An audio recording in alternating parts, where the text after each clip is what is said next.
Dans l'histoire du catch, il y a toujours eu des moments où les fans ont supplié la WWE de pousser certains lutteurs. Des noms comme Daniel Bryan, CM Punk et plus récemment LA Knight viennent immédiatement à l'esprit. Mais parfois, c'est tout l'inverse. Un lutteur bénéficie d'un gros push que les fans rejettent en bloc. Dans certains cas, ce rejet est direct et sans appel. Quels sont les exemples les plus marquants de ce phénomène? Eh bien, c'est justement ce que nous allons découvrir en commençant par Roman Reigns.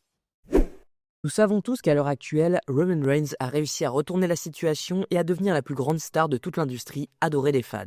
Mais les choses n'ont pas toujours été aussi roses pour le chef tribal. En effet, bien qu'il ait eu du succès en tant que membre du Shield lorsque lui, Seth Rollins et Dean Ambrose ont fait leur début sur le roster principal en 2012, une opposition certaine commença à se développer autour du Big Dog. Pourquoi ça? Eh bien, beaucoup estimaient que sa poussée phénoménale vers le sommet de la carte et sa position en tant que prochain visage de la compagnie en attente était un cas de trop. Trop tôt pour le natif de Floride. Bien sûr, il était talentueux, personne ne le niait, mais il y avait un fort sentiment qu'il n'était pas encore prêt pour la place qui lui était attribuée. Alors quand il est devenu évident qu'il était l'élu, les fans ont commencé à rejeter Roman de manière audible. Cela se voyait avec l'exemple le plus flagrant de cela, probablement celui du Royal Rumble 2015, où après avoir remporté le match et réservé sa place pour le main event de WrestleMania 31, Reigns a été hué violemment dans toute l'arène. Mais comment Vince McMahon réagirait-il à cette réaction de son prochain top guy?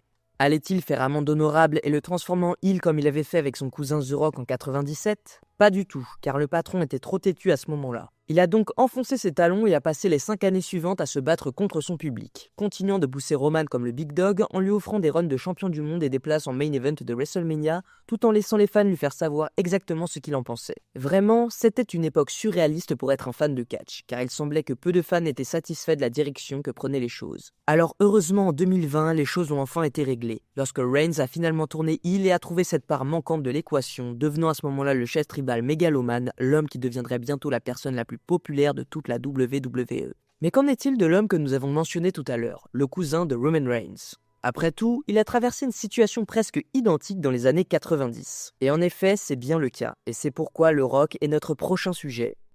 Et si vous êtes un fan de catch qui a commencé à regarder après l'Attitude Era, cela peut sembler fou de penser qu'il y a une époque où les fans détestaient viscéralement Dwayne Johnson. Mais c'est ce qui est arrivé au jeune Rocky Maivia après ses débuts à la WWF en 96. Pourquoi était-il détesté autant à l'époque? Eh bien, c'était en partie parce que son personnage était littéralement fade. C'était un babyface sans vie, ce qui rendait impossible pour quiconque de le soutenir, surtout à une époque où les anti-héros comme Stone Cold Steve Austin prenaient de l'ampleur. En raison de cela, malgré le désir de Vince McMahon de propulser Rocky comme sa prochaine grande star, il ne fallut pas longtemps avant que les fans ne commencent à amener des pancartes lors des shows sur lesquels on pouvait lire « Die Rocky, die ». Heureusement, le patron écouta les réactions des fans, et ainsi, comme cela s'était passé pour Roman Reigns en 2020, à la fin des années 90, Rocky Maivia se tourna officiellement heel lorsqu'il rejoignit la Nation of Domination. Mais comment cela allait-il se passer pour lui? Eh bien, beaucoup mieux que ce qu'aurait pu espérer même la personne la plus optimiste, car une fois qu'il eut l'occasion de devenir ce heel arrogant qui sommeillait en lui, le charisme surnaturel de Dwayne Johnson fit rapidement surface, ce qui lui permit de s'imposer en tant que heel dans tous les bons sens. Tellement populaire qu'à l'été 98, la WWF fut obligée de remettre le Rock en babyface, ce qui était le rôle qu'ils avaient toujours voulu qu'il incarne. La seule différence cette fois-ci était qu'il ne jouerait plus l'héros souriant et bien propre. Non, désormais il serait l'homme le plus électrisant du divertissement sportif, un anti-héros, le champion du peuple. Celui qui était le seul à pouvoir rivaliser avec Steve Austin pour le titre de plus grande star de la compagnie à l'aube du millénaire. Malheureusement, tous les changements de direction heel n'ont pas fonctionné de la même manière pour les stars de la WWE après que leur poussée en tant que babyface ait été rejetée par les fans. Parfois, le mal était déjà fait au moment où cela arrivait. Si vous avez besoin d'un exemple parfait de cela, il vous suffit de regarder notre prochain sujet, Batista, et le moment où il est revenu à la WWE en 2014. Bien sûr, si nous parlons de cette première période de Big Dave dans les années 2000, la réaction des fans raconte une histoire très différente. Pendant cette période, il faisait partie des lutteurs les plus populaires du roster et parfois même le plus populaire. Mais bien que devenir une grande star de la WWE suffit pour certains, cela ne suffisait pas pour Batista. C'est pourquoi en 2010, après avoir estimé qu'il avait accompli tout ce qu'il pouvait à la WWE, qu'il est parti pour se lancer dans une carrière cinématographique. En effet, vous le connaissez peut-être maintenant grâce à des films comme Dune ou la trilogie des Gardiens de la Galaxie, mais apparemment tout cela n'a pas suffi à lui faire oublier le virus de la lutte pour toujours. Et c'est ainsi qu'en 2014, il décida de revenir à la WWE, avec le plan de remporter le Royal Rumble de cette année-là et ensuite de combattre Randy Orton à WrestleMania 30. Le seul problème avec ce plan, c'est qu'à ce moment-là, il n'y avait qu'un seul homme que les fans de la WWE voulaient voir au sommet, et son nom était Daniel Bryan. En effet, c'était à l'apogée du Yes Movement, et quand Batista est apparu au Rumble et a écrasé les rêves des fans en le remportant à la place de l'American Dragon, il a été rejeté de façon spectaculaire. Bien sûr, tout cela n'était pas de la faute de Big Dave. Non, car il était simplement au mauvais endroit, au mauvais moment.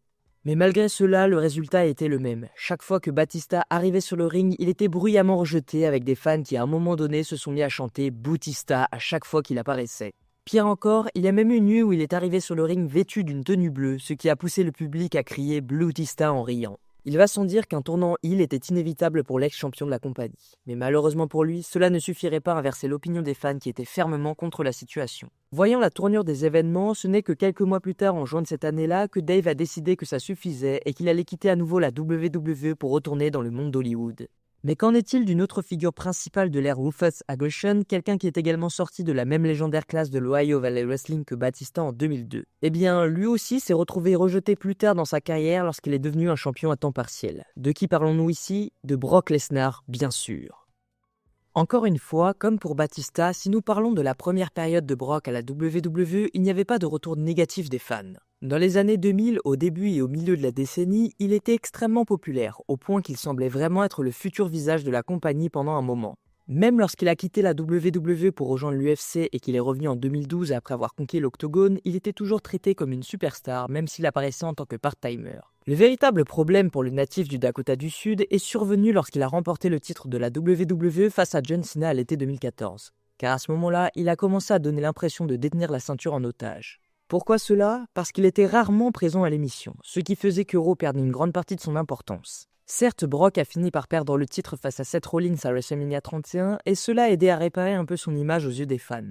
Mais même à ce moment-là, les mêmes problèmes ressurgissaient inévitablement au fil des années. Car à chaque fois qu'il remportait le titre mondial, on se retrouvait dans la même situation. Peu importe qu'il s'agisse de ses runs avec le titre universel en 2017, 2018 et 2019 ou de ses autres périodes en tant que champion de WWE en 2019 et 2022, chaque fois que Brock s'emparait de la ceinture pour un autre run, on pouvait presque entendre les fans pousser un soupir collectif. Car ils savaient qu'ils allaient se retrouver avec un champion absent pendant plusieurs mois. Tout cela a culminé en 2019 lorsqu'il a absolument écrasé le champion favori des fans, Kofi Kingston, en seulement 8 secondes. Certes, ce n'était pas Brock qui avait décidé que cela se passerait ainsi, car c'était évidemment Vince McMahon. Mais à ce moment-là, les fans semblaient blâmer Brock dans une certaine mesure, pour le fait que Kofi était relégué à ce statut de jobber de manière aussi humiliante. Mais qu'en est-il de notre prochain sujet ? Quelqu'un qui fera son retour à la WWE dans la nouvelle année pour commencer sa tournée d'adieu, et qui a lui aussi eu des difficultés avec les fans qui rejetaient sa poussée au fil des années. Il s'agit de nul autre que John Cena. Aujourd'hui, étant un vétéran de la compagnie et probablement la plus grande star qu'il n'ait jamais eu sur le roster depuis l'ère de l'Attitude Era, il n'y a pas beaucoup de gens qui cherchent à huer John Cena. En effet, il a désormais atteint ce statut de légende aguerrie que les fans sont heureux de voir chaque fois qu'il apparaît. Mais les choses n'ont pas toujours été ainsi pour lui. En fait, lorsqu'il est d'abord monté au sommet de la compagnie au milieu des années 2000, il a fait face à un énorme rejet de la part des fans. Certes, il a réussi à se faire apprécier au début de sa carrière en tant que Dr. of Tagenametz, un rappeur blanc arrogant qui a conquis le cœur des fans au début de l'ère Ruthless Aggression. Mais une fois qu'il a été propulsé au sommet comme le visage de la compagnie et transformé en un héros américain à la Hulk Hogan, la réaction du public a commencé à se gâter à une vitesse fulgurante. Pourquoi cela ? Eh bien, il s'avère que les adultes dans le public ne voulaient pas voir John Cena comme un gentil garçon kitsch. Non, ils voulaient la figure rebelle qu'ils avaient d'abord connue avant cela.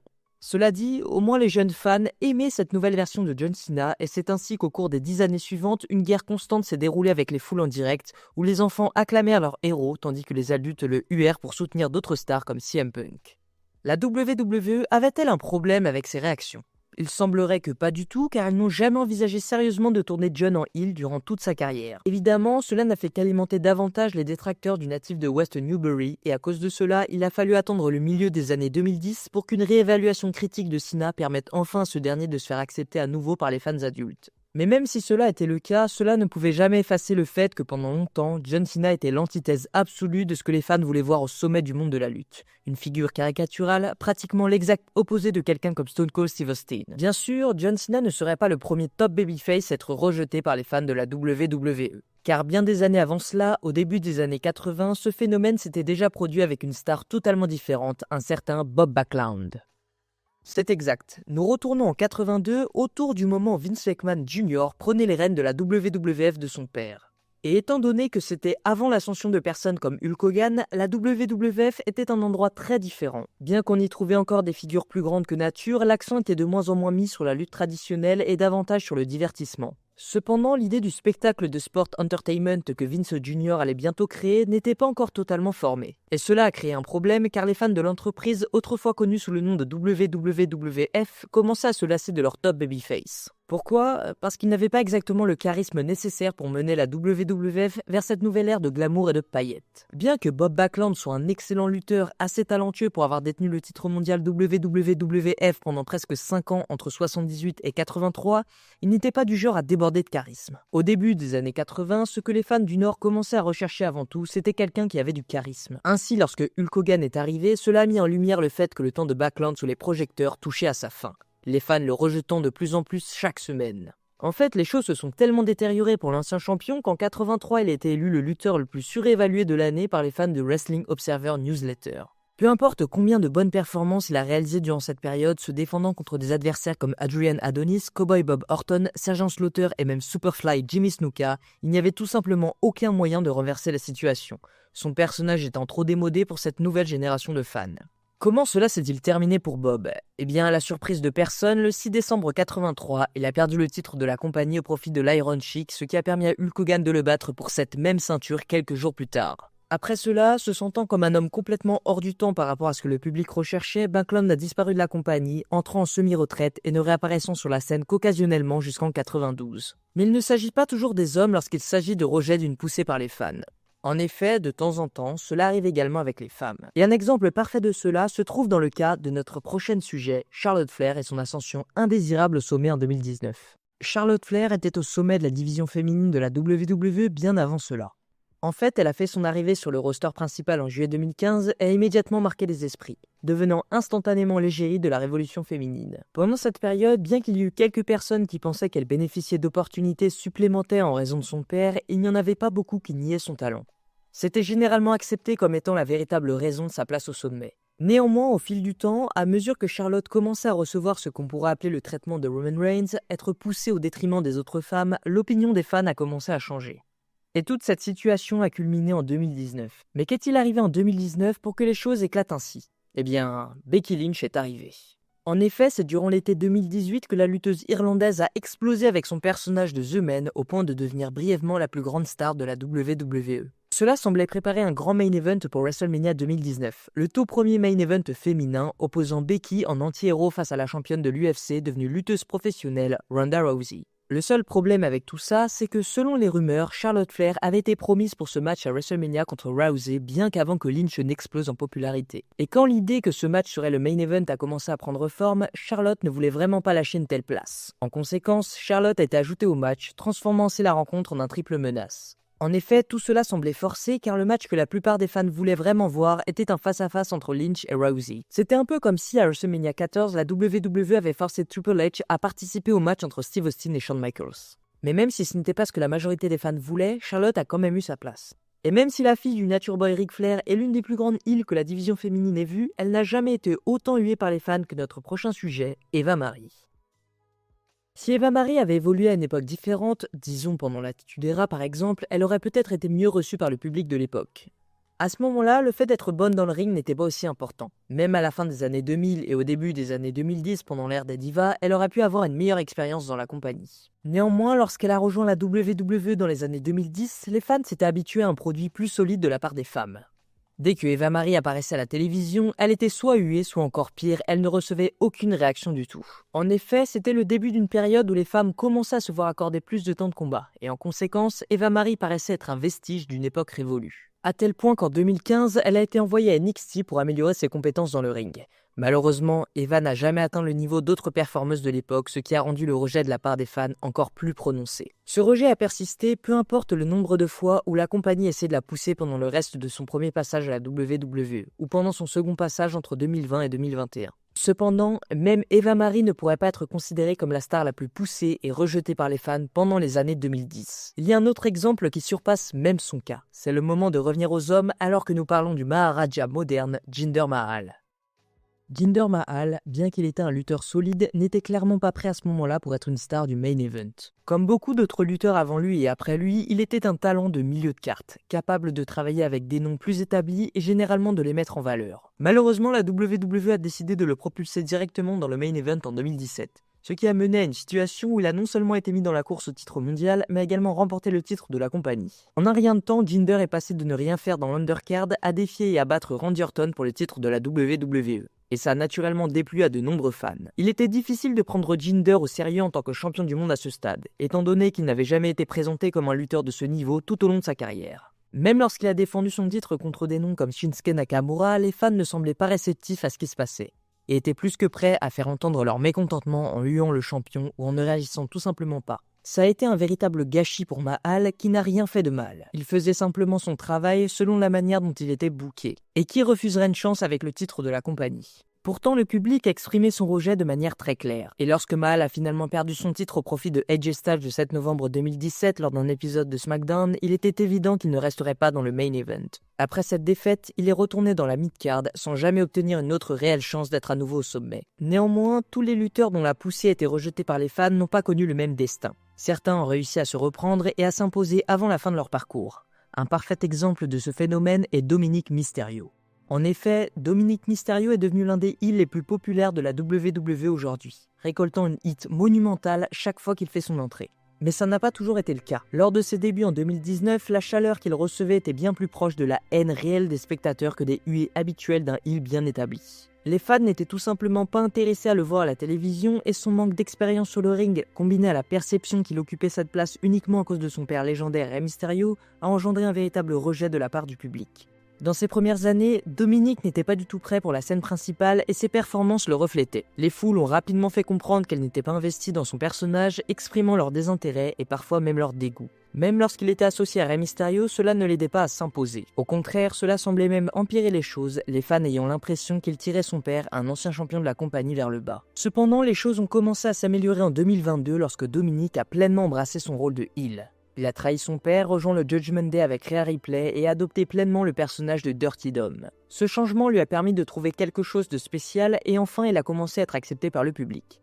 Pas de la manière qu'il espérait bien sûr, mais dans une forme beaucoup plus alignée avec ce que la compagnie voulait. Désormais les huées faisaient partie du plaisir, les fans se délectant de leur aversion pour lui. Et c'est une véritable rédemption. Pendant un moment, il semblait que Dominic était destiné à être un échec historique, rejeté par les foules de manière comparable à d'autres échecs notoires dans l'histoire de la WWE. Mais sa capacité à embrasser son personnage et à évoluer a permis de transformer cette situation en un succès, prouvant qu'il n'est pas destiné à être un flop historique comme certains de ses prédécesseurs. Et voilà les gars, la vidéo est terminée, n'hésitez pas à me dire si elle vous a plu en commentaire, à liker et partager, c'est très important. Et d'ici là, je vous dis à la prochaine pour une autre histoire. C'était Vince, encore une fois, merci à tous.